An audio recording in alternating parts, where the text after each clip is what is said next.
acho que o primeiro ponto é sempre ter um respaldo clínico especializado, né? Porque eu não posso exigir de uma criança de 3 anos o que eu exijo da criança de 10. Né? E eu tenho que ter também mapeado quais são as dificuldades daquela pessoa. Às vezes tem uma especificidade motora, e mesmo cognitiva ou sensorial. Então, o primeiro ponto que eu digo é: tenham o apoio de um especialista, né? De preferência de uma equipe interdisciplinar, para construir junto com a família. A gente constrói os objetivos clínicos dentro da clínica e também os objetivos domiciliares. Peçam ajuda. Eu acho que se tentou uma vez, não deu certo, a gente ajusta.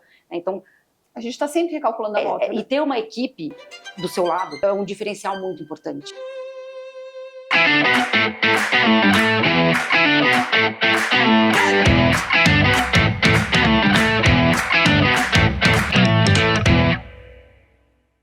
Olá pessoal, bem-vindos a mais um episódio do Formare Talks e hoje falaremos sobre autonomia, independência e qualidade de vida. E ninguém melhor do que Silvia Marinho para falar sobre esse tema.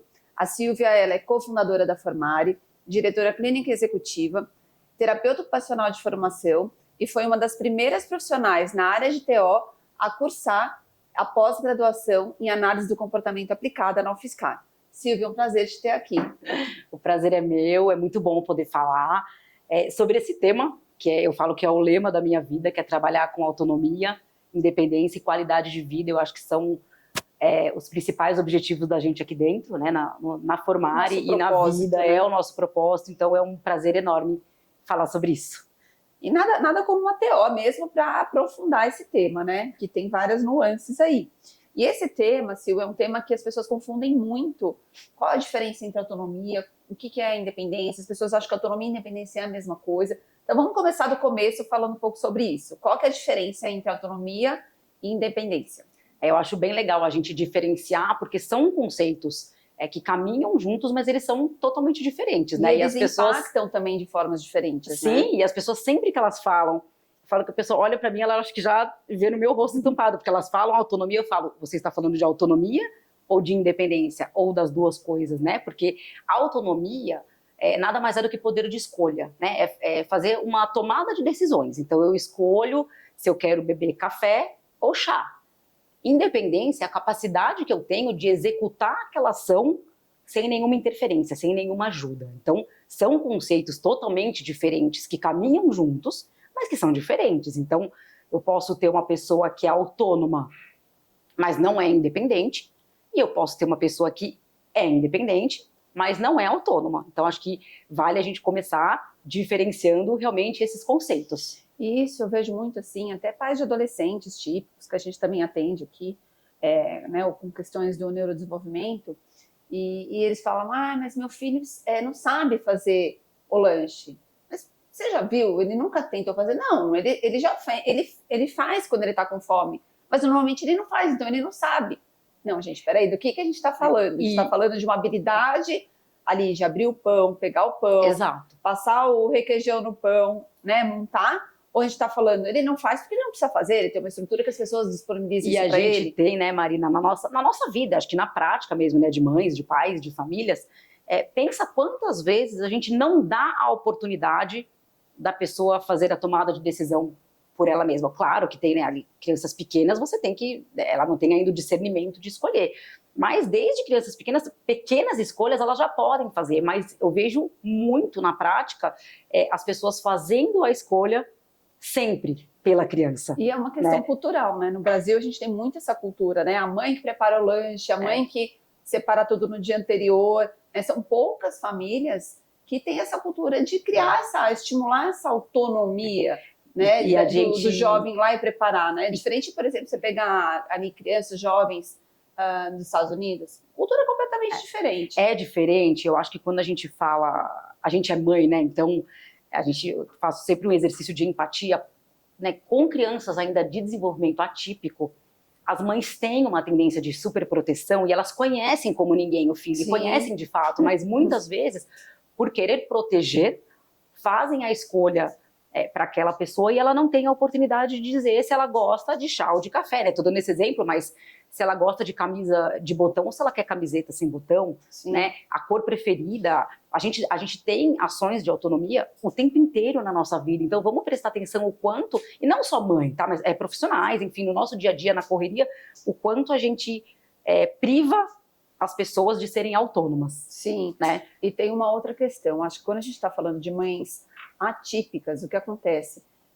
A demanda é tanta, são tantas demandas, né? A mãe chega em casa, tem que fazer o jantar, tem que estimular, fazer o que a terapeuta mandou fazer em casa, É muito tem difícil. que dar banho, crescendo, não está tomando banho sozinho, está no processo de aprendizagem, que assim, estimular a autonomia em tudo, o tempo todo, vai ser muito difícil.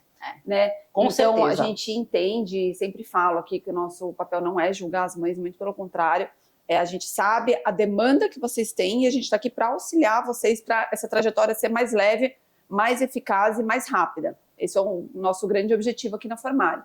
Né? Então, acho que isso é muito importante. E na orientação parental, né, a hora que no momento em que a gente precisa estimular, seja a autonomia ou a independência ou ambos, é muito importante ter esse olhar individualizado para a família, né? Porque Sim. Em qual momento?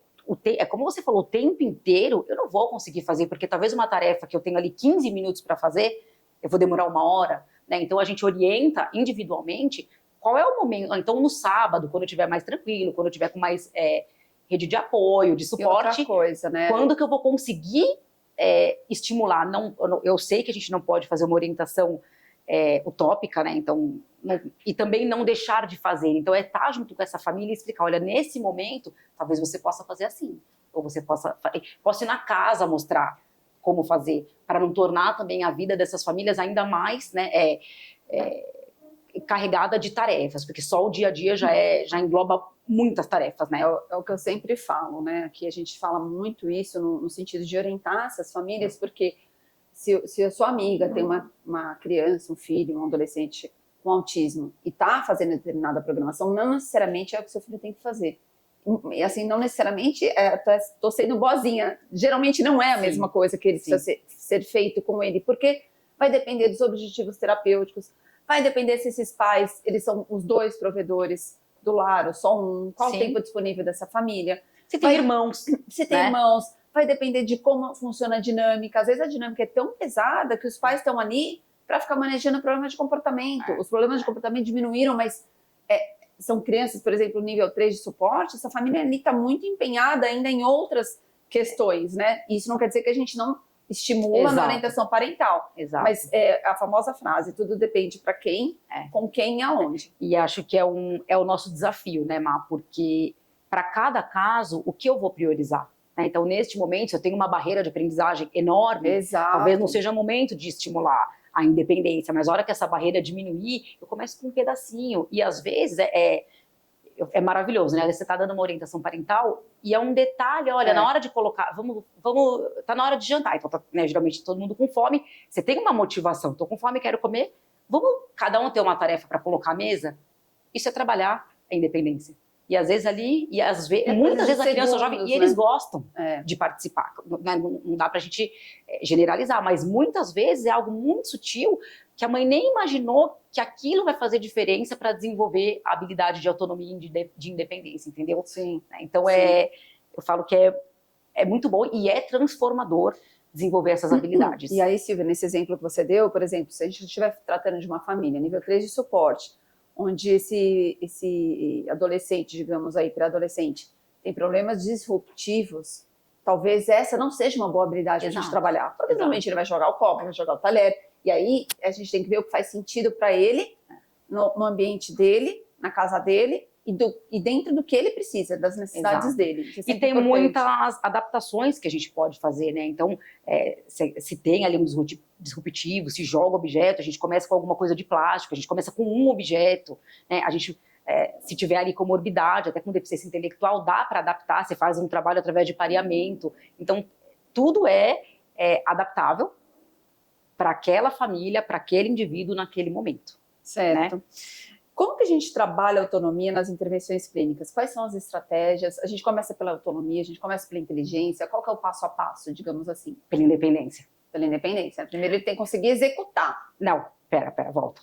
Até que você falou autonomia ou inteligência, autonomia e independência. Ah, eu falei tudo errado. Você falou independência. Gente, corta, não pode entrar. Espero que vocês vejam essa parte, cortem. Você falou começa pela autonomia ou pela inteligência. Ai, meu Deus, sério? Aham. Tá. Vamos lá. 3, 2, 1. E como que a gente trabalha a autonomia nas intervenções clínicas? A gente começa trabalhando a autonomia, trabalhando a independência. Qual que é o passo a passo? Então, a gente, como sempre, não há uma receita de bolo, mas desde pequenininho, tanto a autonomia quanto a independência devem ser estimulados. A gente sempre faz uma avaliação prévia, né? E o profissional que tem expertise para esse tipo de avaliação é o terapeuta ocupacional. Aqui na clínica são terapeutas ocupacionais e a gente trabalha, né, o setor inteiro com a ciência da análise do comportamento. Então, a gente avalia para aquela determinada idade o que é esperado, né? Tanto nas habilidades. Um outro conceito que é interessante a gente diferenciar, que a gente fala muito na terapia ocupacional, são as atividades básicas de vida diária, as famosas ABVDs. Não fala errado que ela não gosta, a gente sempre fala isso. Ela fica brava quando a gente fala AB, nem sei mais falar errado. As pessoas falam AVD, mas o termo correto é ABVD, então atividade básica de vida diária, ou AIVD, que são as atividades instrumentais de vida diária. Depois a gente fala um pouquinho da diferença dessas duas. Tá bom. Também. Então, voltando para a sua pergunta, a gente avalia aquele indivíduo, seja ele uma criança, um pré-adolescente, um adolescente, um adulto, para ver o que espera para aquela idade, qual é a habilidade que aquela pessoa tem, para a gente fazer um plano de ensino individualizado, e o mais interessante é que seja sempre interdisciplinar, né, gente? Porque na sessão de terapia ocupacional, geralmente essa pessoa está 2 horas por semana, 3, no máximo 4, né? É raro ter uma carga horária, né, com terapia ocupacional, por exemplo, todos os dias. Então, é uma habilidade que é impossível eu trabalhar só na sessão de terapia ocupacional. Esse conceito de levar a criança para terapia ali isolada e devolvê-la para a escola, para casa, a gente viu que já caiu por terra há muito tempo, né? Porque o resultado, eu não quero que aquela criança, a gente fala criança, mas é criança, jovem, adolescente, adulto, que é todo público que a gente trabalha aqui. A gente não quer que essa pessoa seja capaz de fazer só com a gente, ao contrário, a gente quer que ela generalize, que ela vá para o mundo, que ela consiga fazer, e essa é uma das grandes dificuldades do nosso trabalho, que é a generalização, né? Então, a gente conseguir implementar isso de uma forma interdisciplinar, não só porque a gente está no mesmo lugar, mas porque as áreas se falam, porque tem um supervisor do caso que amarra todo o trabalho e faz acontecer um objetivo de ABVD na hora do almoço, que está trabalhando com a fono, questões de comunicação, né, questões de deglutição, e conseguir trabalhar isso. Você não separa essas habilidades, né? Você não separa, a pessoa ela é uma só. E se você, para as pessoas pensarem, né? Eu estou falando da habilidade de autonomia, como que eu trabalho autonomia numa pessoa que não é oralizada? Eu preciso da fono respaldando e liderando a parte de comunicação alternativa aumentativa junto, porque talvez, se essa pessoa não é oralizada, eu vou ter que usar um sistema de comunicação, seja ele de alta ou de baixa tecnologia, isso precisa estar presente, né? Como que eu vou trabalhar autonomia e independência se a barreira de aprendizagem ela é tão grande que eu não consigo me conectar com aquele cliente naquele momento, né? Porque ele tem comportamento autoagressivo, heteroagressivo, destruição. Eu não chego nisso, né? Então, o trabalho interdisciplinar, ele é essencial, é fundamental para trabalhar autonomia, independência e, consequentemente, qualidade de vida. Isso que você falou é tão importante, porque é aquilo, né? O TO, se ele fizer uma avaliação nua e crua, o TO é qualquer outro profissional da área da saúde, né? TO, físio, psicólogo, enfim, fono, nua e crua daquela criança, sem levar em consideração os comportamentos interferentes, as barreiras de aprendizagem, ela vai estar ali com uma meta inatingível, porque essa pessoa com autismo, ela vai ter tantas habilidades para aprender e tantos déficits comportamentais para reduzir que a gente não vai conseguir chegar no objetivo de ensino. E aí eu queria que você falasse um pouquinho sobre o PI, né, que a gente fala, que é o Programa de Ensino Individualizado Integrado, e como isso acontece aqui na clínica, como a gente entrelaça os objetivos. Eu posso já te explicar dando um exemplo? Claro. Eu acho que eu estava numa reunião de equipe a semana passada, e é interessante a gente falar, por exemplo, de um comportamento. Eu vou te explicar dando um exemplo, né? Então, o plano de ensino ele é integrado, né? Individualizado, integrado. daquela pessoa, e ela tem ali os objetivos de todas as áreas e quais são os objetivos em comum que todas as áreas aplicam o mesmo programa, né? Então a gente tem uma cliente que ela tem uma hipersensibilidade tátil, então ela tem muita dificuldade junto com isso, algumas questões comportamentais, de rigidez, né, de comportamentos interferentes, e ela só usava um determinado tipo de roupa. Certo. Ela só queria aquela roupa, ela não queria experimentar outras oportunidades, e isso acomete, né, a vida da pessoa, porque se tá frio, eu preciso colocar calça, né? Preciso colocar um casaco. Gera problemas de saúde também. Então, assim, não era só ali uma questão de escolha de modelo, mas o tipo da roupa adequada para o clima, né? Então, era uma coisa que era bem significativa para o cliente, para a família, e foi feito um trabalho interdisciplinar onde, né, a supervisão lidera as questões comportamentais, então qual é a função daquele comportamento e qual é a conduta que eu tenho que ter mediante aquele comportamento, qual é o antecedente, a gente age no antecedente para que o interferente ele nem aconteça. Elaboração de protocolo de conduta, treinamento da família, então, escola, tudo isso, aí você, inter... ok, né, essa parte está ok, aí eu tenho uma avaliação da parte de integração sensorial da terapia ocupacional, que é essa questão de hiper ou hipossensibilidade tátil. Certo. E também a análise da TO junto com isso, do tipo de roupa, qual é a habilidade motora que eu preciso ter para fechar um botão, por exemplo. Então, ela faz ali uma análise prévia. A fonoaudiologia trabalhando com comunicação aumentativa alternativa, porque essa criança não tem uma fala oralizada, mas ela precisa se comunicar, né? Seja de qual forma ela precisa se comunicar. E foi um trabalho que tinham lá todos os objetivos de cada área, os objetivos em comum, e a equipe desenvolveu um desfile de moda, né? Então, dar significado para aquilo, porque aquela criança gosta de moda, ela gosta do espelho, ela gosta de se olhar, ela gosta de desfilar. E foi um trabalho vaidosa, né? Super, é uma gracinha. Então, assim, é um trabalho que o resultado final foi o desfile de moda. Então, eu tive a avaliação de cada expertise, a elaboração de um plano de conduta integrado, e o resultado final foi o desfile de moda, onde ela conseguiu vestir todas as peças de roupa que a mãe enviou e que ela deve ter aproximadamente uns 8 anos, ela nunca tinha vestido. Então, isso em quanto tempo de intervenção? Há aproximadamente 2 meses. Nem isso, um pouco menos. Então, assim, esse foi um resultado rápido. Claro que a gente tem resultado que não é tão rápido, mas o que importa é que você faça, que você aplique, né, os programas e os objetivos com consistência, porque uma hora o resultado vem. Se foi feita uma avaliação, foram eleitos os objetivos que eu preciso desenvolver, e o trabalho é interdisciplinar, junto com a família, com a escola, o resultado vem. Sim. Né? Então, esse é um exemplo de muitos exemplos que a gente tem.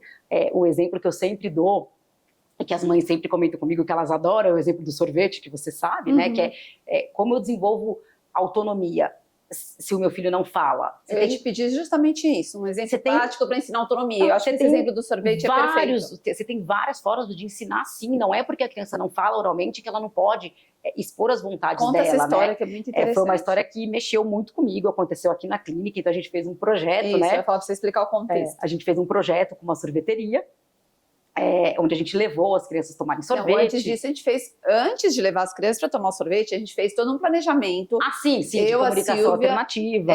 A dona da clínica, a fonoaudióloga da clínica, para fazer todo um cardápio inclusivo, um cardápio dona da sorveteria, né? Dona da sorveteria. Isso, um cardápio da sorveteria inclusivo. Para que quando as crianças chegassem lá, elas conseguissem se comunicar através desse cardápio. Foi feito Era um cardápio com pictograma, enfim, tinha lá o sistema de comunicação a gente fez o treinamento também Nós fomos lá na sorveteria, a gente foi, então eu e você, né, fomos lá, orientamos, porque a gente estava apostando que ia dar tudo certo, mas a coisa às vezes pode sair um pouquinho daquilo que é esperado e tá tudo bem. E também demos previsibilidade para as pessoas que trabalhavam o que poderia acontecer sobre os problemas de comportamento, sobre os comportamentos interferentes, tanto auto como heterolesivo. A gente deu toda essa previsibilidade. E de chorar, né, da importância que tem de respeitar aquele momento, vamos seguir. Então a gente orientou, a gente foi lá na sorveteria, foi muito legal, a gente estava numa expectativa imensa, né? E a gente, vários clientes foram, e as mães dando 1000 recomendações pra gente. Ele gosta desse sorvete, ele gosta, não dá esse de jeito nenhum, porque ele não vai tomar, ele vai chorar, não vai dar certo, tá bom. E a gente foi pra sorveteria e um desses clientes A mãe falou, Silvia, agora o sorvete, eu tenho quase certeza que era flocos, né? Mas era um exemplo. Uhum. É sorvete de flocos que ele toma. Entendeu? É esse, não dá outro, ele vai chorar, e ele não vai querer tomar mais nenhum, dá o sorvete de flocos. Falei, tá bom. E na hora que a gente chegou na sorveteria, tinha a possibilidade dele se comunicar, e ele viu ali no cardápio quais eram os sabores, ele escolheu morango. Uhum. E na hora a gente falou, ok, ele escolheu morango, vamos dar morango. Tomou e gostou, né? Detalhe. Ele tomou, e ele amou, e ele tomou o sorvete inteiro. E quando eu dei essa devolutiva para a mãe, super feliz, então eu liguei, ele tomou o sorvete de morango, ele pediu. E ela ficou assim, ao mesmo tempo, né, que muito emocionada de dizer, eu não acredito que depois de, acho que ele tinha 8 anos na época, eu não acredito que em 8 anos eu fiz meu filho tomar o sorvete de flocos. E eu nunca dei a oportunidade dele tomar de morango, porque ele nunca pôde escolher o sorvete que ele queria. E pode parecer uma coisa pequena, mas é uma coisa imensa. Né? E essa história me marcou muito, tanto é que eu sempre conto, porque foi a oportunidade de ele escolher se ele quer, qual sorvete ele quer, se ele quer na casquinha, se ele quer no copinho, o que ele quer para a vida dele, né? Algo muito significativo poder fazer essa escolha. E isso é importante, porque assim, a gente acorda e durante o dia, tô com vontade de comer isso, vontade de comer aquilo. A gente faz isso o tempo inteiro. A gente faz o tempo todo, e pra gente perde importância, porque é tão natural e é tão corriqueiro que a gente nem percebe que a gente está fazendo escolhas o tempo todo. Né? Então a gente sempre fala que o problema de comportamento ele nunca vem isolado, ele sempre tem algo por trás, né? E o algo por trás não é só a comunicação, que nem a gente ensinou ali para esse cliente, mas também o poder de escolha, que é trabalhado muito através da autonomia, da independência, no trabalho que a TO faz. Então, esse entrelace, eu acho que faz uma diferença. Eu sou suspeita, né? Eu sou terapeuta ocupacional, mas eu acho que muita gente concorda comigo que você tem dia que você acorda e você quer comer ovo, e tem dia que você acorda e você quer comer misto quente. Sim. E você escolhe, você imagina o que é você não poder dizer. Por anos. Por vários anos você comer a mesma coisa. Estou dando exemplo de comida, mas né, de várias coisas. Então, hoje eu não quero pôr calça, eu quero pôr uma saia. Né? O quanto você poda as pessoas de escolherem o que eles querem para aquele momento, para a vida deles, né? É muito significativo. Sim. Não só de comer, mas, por exemplo, a gente também tem um trabalho bem forte, intenso, para ensinar o paciente a demonstrar que está com dor, né? Isso é super importante. Porque o que acontece, gente? Muitas vezes, a pessoa com autismo, não pode ser pessoa com autismo. 3, 2, 1. Muitas vezes, a pessoa autista, ela tem muita dificuldade de relatar os eventos internos dela, né? Então, ela conseguir falar que está com dor, está com fome, está com sede, estou falando habilidades básicas, está com sono, estou cansada. Isso faz uma diferença na qualidade de vida dessa pessoa e dessa família, porque muitas vezes eles engajam em problemas de comportamento. E se a gente trabalhar o problema de comportamento puro, digamos assim, sem olhar todas essas variáveis, sem olhar a contingência que esse comportamento ou esses comportamentos estão acontecendo, geralmente não vai dar certo. Geralmente o resultado não vai ser bom. Você está falando isso, eu lembrei de um exemplo que também é bem simples, mas que fala muito de autonomia. Eu estava, faz um tempo já passando aqui pela clínica e vi um cliente muito bravo. Então ele estava jogando tudo no chão, ele estava muito bravo. E o sistema de comunicação dele estava relativamente distante dele. E ele muito bravo, e eu falei, nossa, mas ele não faz, eu conheço ele não faz. E eu só aproximei o sistema de comunicação dele, liguei, e ele foi lá na hora, porque estava um pouquinho, não estava no campo de visão dele. A hora que ele viu no campo de visão, ele colocou, eu não quero esse jogo, eu quero o que está guardado. Era só isso. E acabou. Mas a hora que ele falou isso, e a terapeuta, entendi. Agora eu entendi o que você está falando. Guarda esse jogo, tá tudo bem, não precisa jogar ele agora. Não, e o quanto é angustiante a gente querer uma coisa e não conseguir falar, não conseguir se comunicar, não conseguir ser compreendido. É desesperador, né? E a gente falou bastante de independência, né? Mas falando um pouco de autonomia, a gente falou muito de autonomia, falando um pouco de independência também, oportunizar que a pessoa possa fazer. Né? Então, eu estou falando do sorvete. Ele escolheu o sorvete de morango e ele vai ter habilidade suficiente para pegar o pote de sorvete, segurar com uma mão e comer com a outra. E nesse caso da independência, muitas vezes, né? Aí a gente está falando de autismo geralmente, né, com comorbidade, que tem algum déficit motor mais importante. como que a terapeuta ocupacional, a fisioterapia e toda a equipe interdisciplinar vai agir para que ela tenha independência, mesmo com dificuldades motoras ou sensoriais ou cognitivas. Então, a gente também trabalha essa parte que também é muito importante. E o que eu acho fantástico no trabalho de vocês, TO, que dão essas dicas de ouro pra gente, são as adaptações. Queria que você falasse um pouquinho. Que também, às vezes, são tão simples. Então, mas a gente não é dessa área, a gente não tem esse insight. Por isso que as reuniões clínicas e a troca no dia a dia é fantástica. Então, a gente tem aqui alguns pacientes adultos, e a gente tem um paciente adulto que a gente estava há bastante tempo ensinando ele a tomar banho com autonomia, né? E o setor Era autonomia e independência. Exato. Os dois. E aí, vocês fizeram uma série de adaptações, por exemplo, ele tinha muita dificuldade de se enxugar sozinho. A orientação foi, a gente, né, tinha treinado usar a toalha, vocês orientaram usar um roupão. São adaptações simples. E são coisas, Marina, é isso, né? Então, por exemplo, porque pra gente, no nosso dia a dia, a gente não percebe, mas tomar banho envolve muita habilidade, o tempo inteiro ali, habilidade cognitiva, habilidade motora, habilidade sensorial. Então, às vezes, por exemplo, poxa, é um desgaste, um esforço enorme pegar a bucha, colocar o sabonete, fazer a espuma e passar no corpo. Tem bucha só nisso você já falou quantas fases, né? Exato, pegar a bucha, exato. pegar o sabonete. E às vezes o sabonete é difícil. É isso. Virar o sabonete. Então, e aí, às vezes, eu dou uma dica que compra uma bucha, sabe? Tem umas que tem uns cordõezinhos, você encaixa na mão, então ele não precisa segurar, tá encaixada.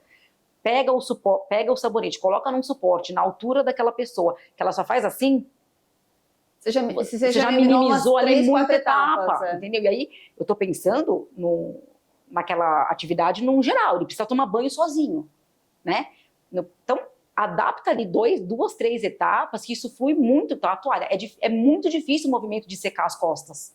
Então, para quem tem alguma questão motora, é muito difícil, né? A gente fala higiene íntima, é muito difícil, são habilidades muito refinadas, né? Então, você faz ali adaptações, outro exemplo, para fazer higiene íntima. Poxa, pegar o papel, dobrar o papel, requer muita habilidade. É muito difícil. Então, às vezes, eu não quero que ele seja independente. Isso tudo, eu tô falando, depende do caso. Tem caso que, por exemplo, eu já orientei uma família, tem uma caixinha no banheiro, onde o papel já tá dobradinho, então ele só pega e faz a higiene. Que dica de ouro. E é você isso. Você minimiza etapa, né? É isso. E tá tudo bem. Ou às vezes até com essa família muito legal, e a gente atingiu o objetivo, é lencinho umedecido. É mais fácil de dobrar, né? O rolo, às vezes, eles puxam muito, e aí eles veem, né, a dificuldade, se desorganizam, porque puxou muito do papel e já fez uma bagunça no banheiro. Não consegue efetivar a tarefa, né? Então, são outro exemplo que eu dou, que também foi bem legal, tá ensinando a escovar o dente. Gente, presta atenção como é pegar a pasta de dente e desrosquear aquela tampinha que é pequenininha. Uma habilidade bem rebuscada, né? Ela é uma habilidade muito refinada e numa tampa bem menor que isso. Então eu falei, gente, não precisa ser essa pasta. Vamos lá, tem pasta de adulto, não precisa ser a pasta de adulto, que é o flipzinho, é só fazer assim. Pronto. Né? É facilitar a vida. É facilitar, mas os pais não têm essa informação, eles precisam ser orientados. Né? Saber se a blusa está do avesso, se está do lado certo, a etiqueta para frente, a etiqueta para trás. Tem milhares de dicas, mas o que eu digo é assim, é possível para qualquer pessoa, de criança, jovem, adulto, é possível ser autônomo e independente dentro cada um da sua possibilidade, mas a gente nunca pode esquecer que aquela pessoa é capaz de desenvolver as habilidades que ela precisa. Basta ela ter uma equipe especialista, uma família orientada, porque como eu te disse, às vezes isso a bucha que prende na mão, poxa, é uma dica que eu sei. E tem a dica também não sei como chama aquele material que vocês colocam no pé, quando a pessoa tem dificuldade para lavar o pé. O tapetinho que tem, é outra dica. Porque pensa para lavar o pé, você tem que ter muito equilíbrio. Corre o risco de cair, né? Corre o risco de cair. Tem casos que eu até oriento de ter banquinho, enfim, né, dependendo do se tem alguma... esse cliente que eu tenho, que eu falei da pasta de dente, ele tem uma hemiparesia, ele tem uma condição motora que para ele ser independente no banho, eu preciso adaptar o ambiente e os objetos. Senão, para aquele indivíduo não é possível. Porque ele tem metade do corpo dele com uma fraqueza muscular e com uma inabilidade motora que ele não vai conseguir. Ele não tem. Ele pode se esforçar ao máximo. Para ele não dá. Então, a hora que eu adapto os objetos e o banheiro, aquilo se torna possível. Sim. Daquela forma. né? Então, acho que são aspectos bem, dicas simples, mas que a equipe de terapia ocupacional tem, assim, muita expertise, muita dica para promover a autonomia e independência dessas pessoas.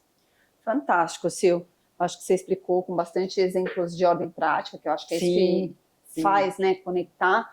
E eu acho que essa é a riqueza do nosso trabalho, a gente não ter só o conhecimento técnico, mas a gente está no dia a dia, a gente está na prática. Então, eu falo sempre que o conhecimento técnico sozinho, ele não traz muita coisa, né? O conhecimento, a prática do dia a dia sem o conhecimento técnico também não funciona, porque você não tem embasamento. Então, o difícil é fazer as duas coisas acontecerem em comum acordo, digamos assim, né? Ao mesmo tempo, simultaneamente, e trazer resultado. Eu acho que isso Sem a gente dúvida.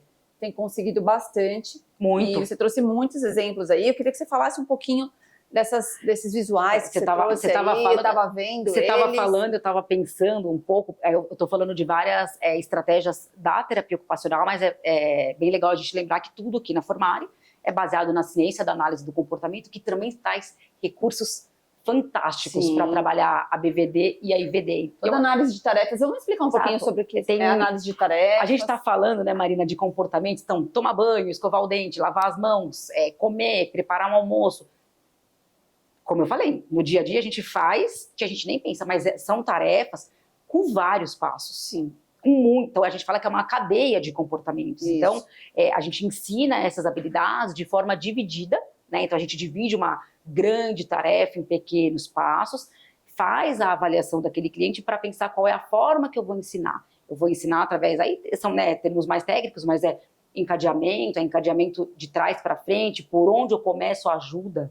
Né? Então, eu fiz uma avaliação... Qual vai ser o fading dessa ajuda também, né? Como que eu vou tirar essa ajuda? Que tipo de ajuda que eu dou, que momento que eu tiro essa ajuda, né? Então, o trabalho de ABVD aqui na clínica, ele é liderado pelo time, né, de terapia ocupacional, mas ele é realizado por todos os terapeutas da clínica, né? Então, todos sabem fazer. Eu falo que o planejamento, ele é fundamental, mas planejamento sem execução não leva a lugar nenhum. E sem repetição. Né? Gente, é como tudo na vida, né? Eu treinar, tomar banho uma vez por semana na clínica, eu tenho muito menos chance de chegar no meu objetivo, sei lá, em 3, 4, 5, 6 meses, do que se eu conseguir fazer 2, 3, 4 vezes por semana. Sim. Né? Então, aqui eu trouxe alguns exemplos só para ilustrar de análise de tarefa. A gente faz análise de tarefa também individualizada. Né? Então, mostra para a câmera lá. Então, esse aqui é de escovar os dentes. É algo super simples, né, para as pessoas que estão... Quando a Silvia fala de análise de tarefa, é justamente o passo a passo.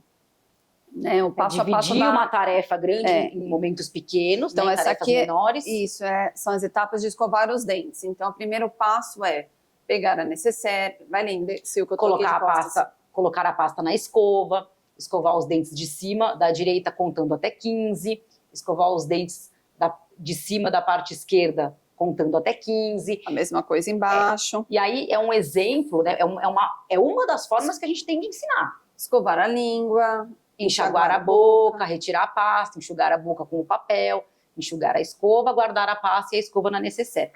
Isso, Marina, é um tipo, porque eu posso ter um tipo de análise de tarefa para escovar o dente que seja com menos etapas, eu posso ter um com mais etapas, eu posso ter um que só para pegar a necessaire eu já vou ter 5 subetapas aqui dentro. Então, é personalizado, isso é um exemplo, para até que as pessoas que estão aqui ouvindo o que a gente está falando, tenham ideias de como podem, porque é um recurso muito simples. Né? Esse é um dos. A gente também usa, por exemplo, para algumas pessoas, recurso de videomodelagem.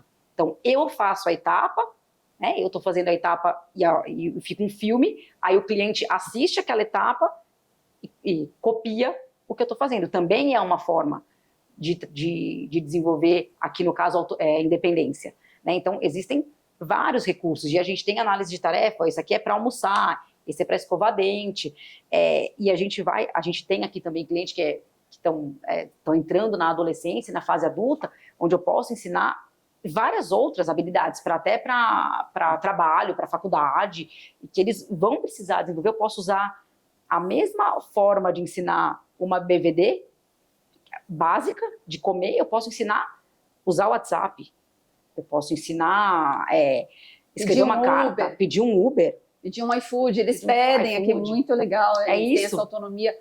É a coisa mais linda. Sim, é muito legal eles pedindo, assim, eu fico muito feliz, porque você abrir o aplicativo, você ir lá escolher o que você quer, da onde você quer, do jeito que você quer, conseguir finalizar o pedido, esperar chegar, né? Sim. Então, você trabalha, nossa, Outro dia eu muitas estava coisas, aqui né? também, estava vendo um cliente que sempre pede, acho que é de sexta-feira, ele pode pedir o iFood. Ele pediu o iFood, ele já tem a habilidade de autonomia e independência. Então ele escolheu o restaurante, ele queria comida japonesa, ele pediu o iFood, só que o que aconteceu na hora que estava preparando? O restaurante cancelou. Aí, vamos trabalhar essa frustração. Vamos trabalhar a frustração.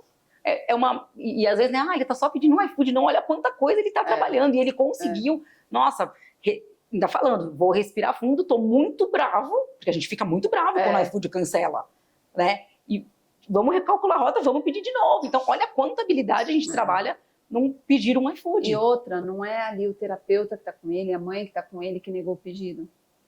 São os nãos da vida que vão acontecer, né? Assim como a gente vê, oscilou o sinal da internet. Oscilou. É isso. Você não controla, faz parte da vida. Aprender a lidar com o que a gente não controla. Mas é um grande ensinar desafio. essas habilidades, né, Marina, e até entrando no outro conceito que é qualidade de vida, a hora que a gente consegue instruir essa família, desenvolver essas habilidades aqui dentro, o quanto muda a vida dessas famílias lá fora. Para eles poderem ir num restaurante e sem, né, as pessoas essas famílias vão com medo. Será que se alguma coisa de diferente acontecer, eles vão ter crise, a vida né? Aquilo social, né, da família típica é uma vida social muito restrita de lazer. Mas ela é possível e ela tem que acontecer, né? Eu falo para as mães, não se escondam. Eles podem, as pessoas autistas podem estar onde elas quiserem estar, quando elas quiserem estar. Só que essas famílias precisam de suporte, né? Porque preparar, né? Quanta dica a gente dá, né? Vai para um restaurante. Para criança, tem criança que não está preparada, poxa, tem que esperar meia hora um prato, aí eles comem rapidinho e tem que esperar os pais comerem e tal. Mas quantos sucessos a gente tem aqui dentro que hoje a família... Inúmeras e inúmeras histórias. Quantas e quantas histórias, né, de poder ter qualidade de vida no final de semana, numa semana, enfim, quando o tempo inteiro, né, qualidade de vida, eu falo que independência, autonomia e qualidade de vida é nosso lema aqui dentro, porque todas as pessoas precisam. A gente trabalha para isso, né? É isso. Silvia, falando um pouquinho aqui da onde a gente está gravando esse episódio hoje aqui no apartamento, que é a grande paixão da Silvia. É meu xodó. Esse apartamento ele foi construído assim, muito pensado mesmo, com um olhar técnico da equipe de terapia ocupacional.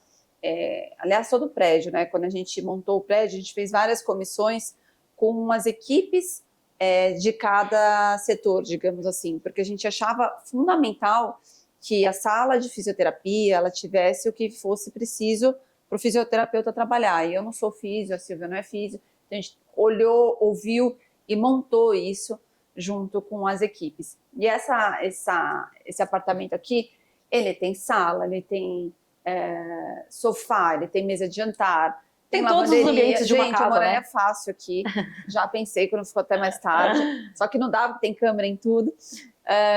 Tem banheiro, tem armário, tem quarto, tem uma cama, mini lavanderia, tem tudo. Tem tudo, de verdade. E esse apartamento ele foi feito com o olhar da equipe de TO. Fala um pouco assim do tanto que a gente trabalha aqui dentro, Silvia, aqui no refeitório, né? Porque no refeitório a gente trabalha também bastante questões de ABVDs, mas num outro contexto, né?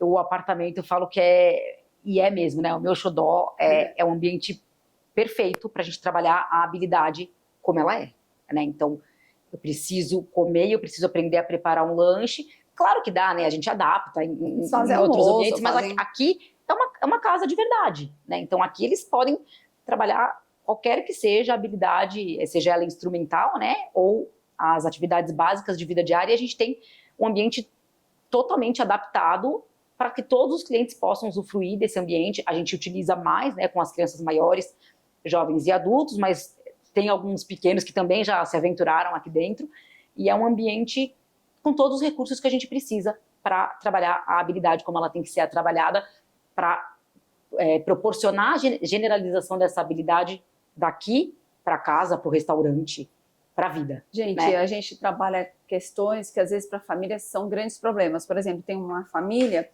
que o filho é adolescente e ele não consegue parar para ver uma televisão, né? E o que acontece? Acontece que a mãe não consegue cozinhar, a mãe não consegue fazer as coisas, demanda da casa, porque ele requer atenção o tempo todo. Então, a gente fez um programa aqui para ele conseguir sentar e ficar no sofá vendo a televisão. Ele começou com o objetivo de 30 segundos, depois ampliou para 1 minuto sentado. Hoje ele já fica 10 minutos sentado. Né? A gente tem um objetivo que a gente está trabalhando com ele, ficar meia hora, enfim, né? Porque é uma habilidade importante, né? Ele conseguir se entreter sozinho com alguma coisa é fundamental, né? E sentar estereotipando, sentar e é prepará-los né? prepará-los para a vida, né, Má? Porque uma das grandes angústias de toda a família, e acho que nossa, como mãe, né, como qualquer mãe, é o que será do futuro dessas pessoas, né? Então, a gente fala, vai fazer culinária, não é uma brincadeira de culinária, eu sempre chamo de culinária funcional, que para mim é o que faz mais sentido, é ensinar aquela pessoa, quando ela estiver com fome, ela pode fazer um sanduíche e um suco. Às vezes, para aquela pessoa, eu não estou ensinando uma habilidade, uma culinária super mirabolante, eu estou ensinando o básico para ela sobreviver, vamos dizer, ela saber fazer um sanduíche, ela saber cozinhar um macarrão, fazer um leite, para que ela possa se virar. Mexer um ovo. É isso. E aqui a gente vê muitos, e eles amam, né? Eles amam. E são cuidados assim, gente, a gente tem um cuidado até, por exemplo, tem uma air fry. A gente teve que adaptar a air fry que tem aqui, porque era uma air fry que não estava dando certo para eles. O tipo de luva, a gente tem vários tipos de luva também para adaptar. De faca, a gente tem uma faca, eu já até fiz um post uma vez. Aquela faca é legal. Ela é uma faca que só corta alimento, ela não corta a pele. Então são adaptações que são importantes e é isso, né? Quando a gente fala em qualidade de vida, é também não só falar, planejar, mas ter um ambiente, uma estrutura para que isso tudo possa acontecer. E você está falando, eu estou lembrando de um outro cliente que a gente tem, que ele fala que ele quer morar sozinho. E o objetivo dele é morar sozinho. Né? Então, o que a gente precisa desenvolver nessa pessoa para ele conseguir morar sozinho com segurança? Sim. E é isso. Sim. Né? E ele tem muito claro para ele que o objetivo da vida dele é morar sozinho. Então, tá bom, é morar sozinho? Vem aqui, vamos ver quais são as habilidades que você precisa desenvolver para a curto ou longo prazo, você conseguir morar sozinho. Silvia, isso seria tão bom se fosse uma prática feita para pessoas típicas também, né? Sim. Porque quando a gente decide morar sozinho, a gente imagina que é uma coisa. E a hora que a gente vai, a gente fala, nossa... Quanta coisa. Mas podem vir aqui desligar a água e a luz mesmo se eu esquecer, se eu não anotar o dia que eu tenho que pagar. É uma gestão de tempo e das atividades, da rotina, Total. que é uma habilidade bem importante, bem difícil de desenvolver, sim, né? Sim. Toda uma habilidade de planejamento e execução, né? A executiva tem que estar, né?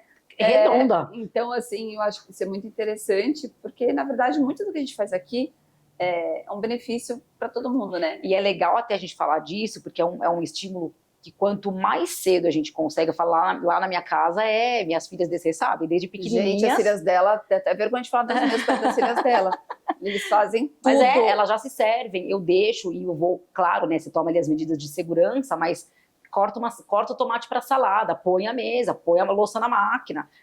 Quanto mais cedo a gente estimula esse tipo de habilidade, menos a gente sofre quando eles chegam ali com 20, 25 anos e você fala, poxa, eu preciso ensinar a tomar banho. Dá para ensinar.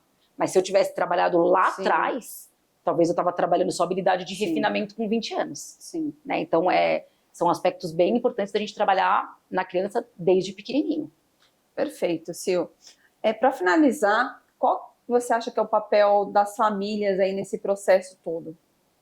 Eu acho que o processo da família sempre é fundamental, crucial, mas essa família precisa sempre estar orientada, né?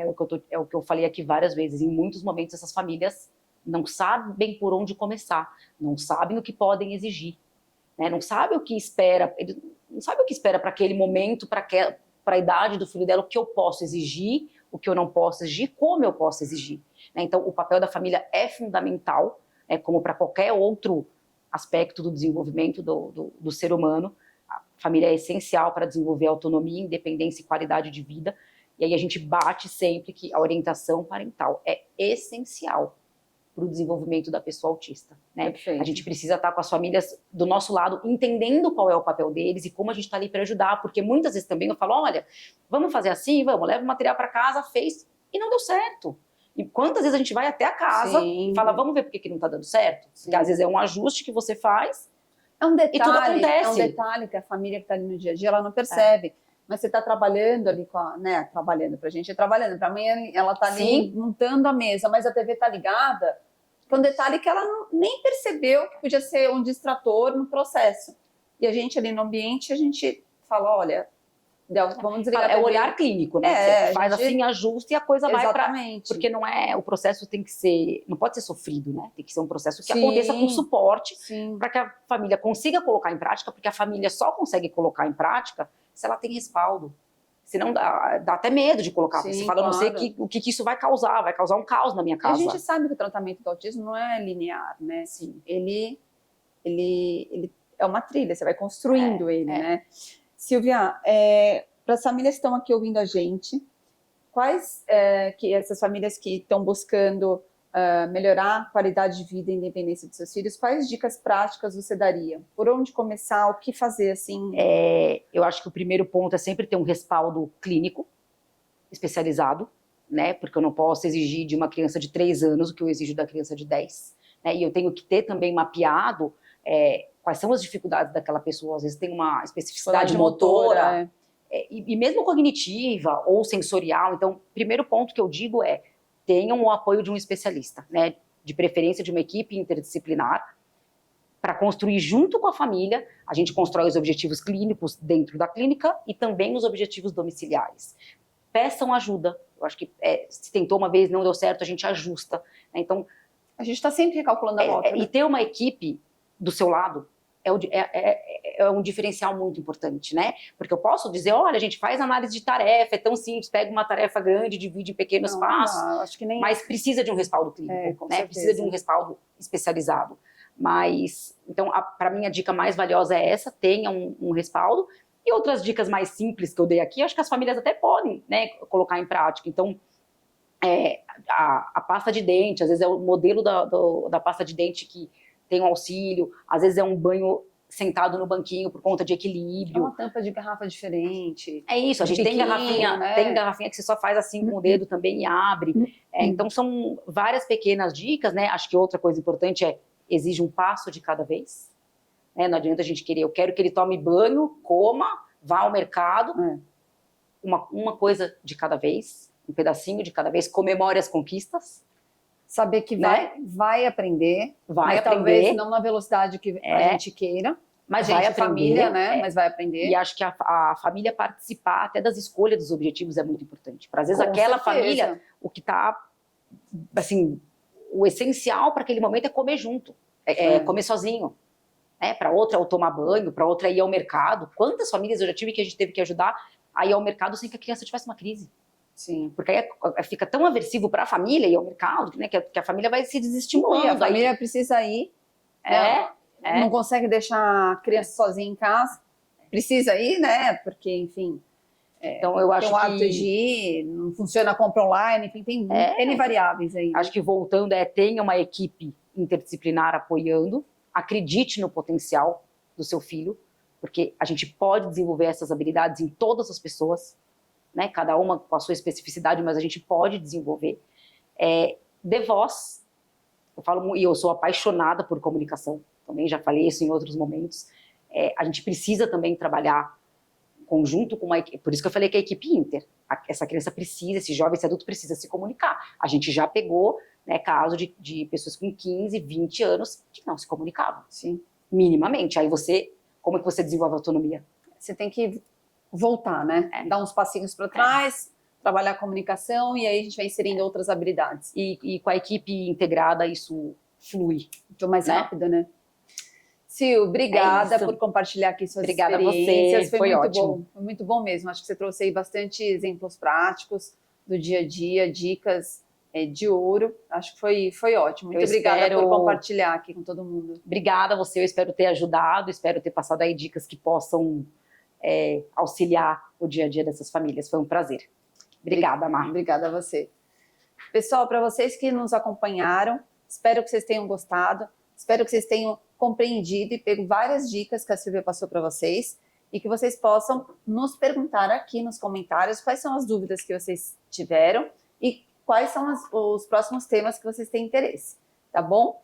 Não esqueçam de se inscrever no canal e nos aguardem até o próximo. Tchau, tchau!